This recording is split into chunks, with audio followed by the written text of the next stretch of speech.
અમરેલીમાં 40 જેટલા વિદ્યાર્થીઓએ ગેમના ચક્કરમાં પોતાના જ હાથે અને પગે બ્લેડો મારી દીધી છે. મળતી માહિતી મુજબ બગસરા તાલુકાની મોટા મુંજિયાસર ગામની પ્રાથમિક શાળામાં વિચિત્ર ઘટના બહાર આવતા શિક્ષણ વિભાગમાં ખળભળાટ મચી ગયો છે. 3 દિવસ પહેલા શાળાના 40 કરતાં વધુ વિદ્યાર્થીઓએ પોતાના હાથ તથા પગના ભાગમાં બ્લેડ દ્વારા કાપા મારી જાતે જ ઈજા પહોંચાડી હોવાનું બહાર આવ્યું છે. જ્યારે આ તમામ વિદ્યાર્થીઓ ધોરણ 5, 6 અને 7માં ભણતા હોવાનું જાણવા મળેલ છે. આ બાબતે વિદ્યાર્થીઓને વાલી દ્વારા પૂછપરછ કરવામાં આવતા બાળકોએ અમને શિક્ષકોએ કહેવાની ના પાડી છે તેવું કહી અને જવાબ ટાળ્યા હતા. જેથી માતા પિતાને સંતોષકારક જવાબ ન મળતા તેઓ શાળાએ પહોંચ્યા હતા, જ્યાં પણ પ્રશ્નનું નિવારણ ન થતા ગ્રામ પંચાયત દ્વારા આ બાબતે પોલીસને અરજી આપી તપાસની માંગણી કરી છે. મારું નામ રસિકભાઈ રાઠોડ છે. હું એક વાલી છું, બરોબર, અને અરજદાર પણ છું, બરોબર. અમને બાળકોની જાણ થતા કે હાથના ભાગે બ્લેડ વડે જે કાપા મારેલા છે, બરોબર, એનું કારણ શું હોય શકે એ બનાવમાં 2-3 વાલીના ફોન પણ આવેલા, રૂબરૂ મળેલા, કે એકબીજાએ પૂછેલું કે ભાઈ તમારા બાળકને આવું કઈ નિશાન છે બ્લેડથી કાપા મારેલા. એના વિશે અમને બધાને જાણ થતા અમે શિક્ષકને રજૂઆત કરી. તો શિક્ષકે એક મિટિંગનું આયોજન કર્યું બીજા દિવસે, બરોબર, કે મિટિંગમાં એવો નિર્ણય લેવા માંગતા હતા શિક્ષક કે આ જવાબદારી અમારી ન હોય, બરોબર. એવા એક કોરા કાગળ ઉપર અમારી સાઇન લેવામાં આવેલી છે. એટલે મેં જો કે નથી કરી, બરોબર, 2 થી 3 બૈરા લોકોએ કરેલી છે સાઇન, કે આની જવાબદારી અમારી ન હોય, વાલીની જવાબદારી રહે, એવી અમારી પાસેથી સાઇન લીધેલી છે, બરોબર. તો ખરેખર આ સાઇન, આ જવાબદારી અમારી ન હોવી જોઈએ, માત્ર ને માત્ર શિક્ષકની રહેવી જોઈએ. સ્કૂલમાં આવી કેમ ઘટના બની? છોકરાઓ એટલા બધા કાપા માર્યા, કેટલા છોકરાને માર્યા? અંદાજે 20 થી 25 બાળકોને કાપા મારેલા છે. શું તમને શું લાગે છે? હવે કારણમાં તો એવું છે, કોઈ બાળક બીકના હિસાબે કોઈ કહેતું નથી. અમુક કે ભાઈ ગેમના હિસાબે અમે મારેલા છે, કે અમે એવું કઈ રમત રમતા હતા. પણ બનાવ બન્યો છે શાળાના સમય દરમિયાન, બરોબર. એટલે આ જવાબદારી માત્ર ને માત્ર શિક્ષકની રહેવી જોઈએ એવી અમારી માંગ છે, બરોબર. મારું નામ શૈલેષભાઈ સતાસિયા છે. મોટા મુંજિયાસર પ્રાથમિક શાળાનો વાલી છું. આ બનાવ તારીખ 19 થી 23ની અંદર બનેલો છે, જે અમને કાલની તારીખમાં ખબર પડી. તો અમે લેખિતમાં બધી જે આપવાનું હોય, આપણે પીઆઈ સાહેબ, તાલુકા વિકાસ શિક્ષણ ખાતું, મોટા મુંજિયાસર ગ્રામ પંચાયત, તેને તમામને અમે લેખિતમાં આપેલી છે. અને આ બનાવની અંદર એવું છે કે શિક્ષકો એની જવાબદારીમાંથી છટકે છે. અમે જ્યારે વાલીઓએ ભેગા થઈને શિક્ષકોને કીધું કે આ જવાબદારી તમારી આવે છે, ત્યારે શિક્ષકો એવું કહે છે કે આ અમારી જવાબદારી આવતી નથી.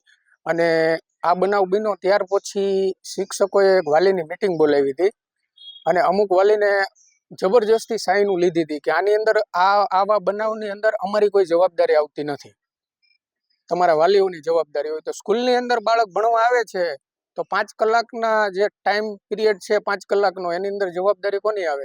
શિક્ષકોની જ આવે. વાલીઓ કઈ સાથે તો રહેવાના નથી. ઘટના તો અમને ગઈકાલે વાલીઓ દ્વારા ગ્રામ પંચાયતને અરજી આપી છે કે સ્કૂલની અંદર છોકરાઓને બ્લેડના મારેલીના કાપા છે અને એકબીજા માર્યા એવું શિક્ષકો દ્વારા કહેવામાં આવ્યું. એટલે અમે પહેલા તો વાલીઓને કીધું તમે કાંઈ ફરિયાદી કે શિક્ષકોને પૂછ્યું હતું કે અમારી જવાબદારી રહેતી નથી એવું કીધું છે, અને એવું વાત કરતા હતા વાલીઓ. ત્યાર પછી અમને રજૂઆત આવી, અમે તાલુકા શિક્ષણ અધિકારી, જિલ્લા શિક્ષણ અધિકારીને અમે રજૂઆત કરી અને પીઆઈ સાહેબને કે આની તટસ્થ તપાસ થાય. તપાસમાં જે કોઈ ગુનેગાર હોય એને કાયદાકીય પગલાં એની માથે થાય, દૂધનું દૂધ ને પાણીનું પાણી થાય.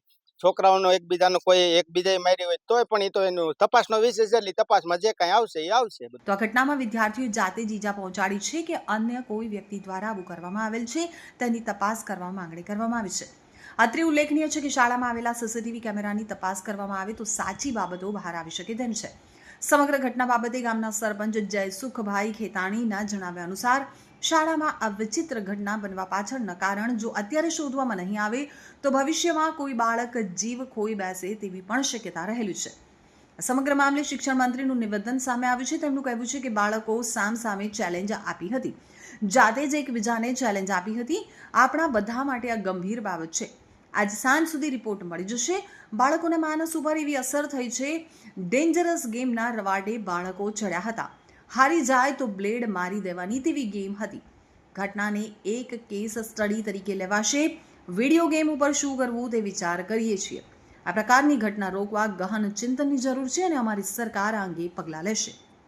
અમરેલીના મુંજિયાસર સરકારી શાળામાં 10થી 12 વિદ્યાર્થીઓએ વિડીયો ગેમ અથવા તો કોઈ ચેલેન્જની ગેમ રમીને પોતાના હાથે બ્લેડ મારવાની, પગે બ્લેડ મારવાની, આ રીતની વિડીયો ગેમની વિકૃત માનસિકતા બાળકોના કુમળા માનસ પર પડી છે. જ્યારે આ ઘટના થઈ ત્યારે અમારા જિલ્લા શિક્ષણ અધિકારી દ્વારા તાલુકાના જિલ્લા શિક્ષા વિભાગ દ્વારા વાલીઓ સાથેનું અને વિદ્યાર્થીઓને ઠપકો આપીને વાત 8 દિવસ પહેલાં પૂર્ણ થઈ ચૂકી.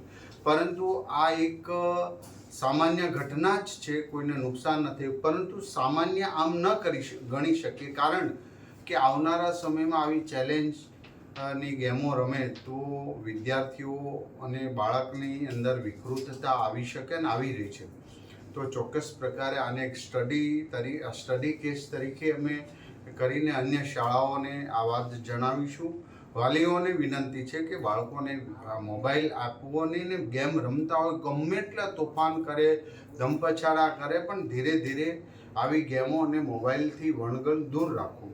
આત્મહત્યા, કૂદી જવું, આવા બધા જ ચેલેન્જો બાળકો આપે છે અને એના હિસાબે જે હારી જાય એ બ્લેડથી પોતાના શરીર ઉપર ઘાવ કરે છે, પગ ઉપર કરે છે, જે જીતી જાય એ દાંત હસતો હોય છે.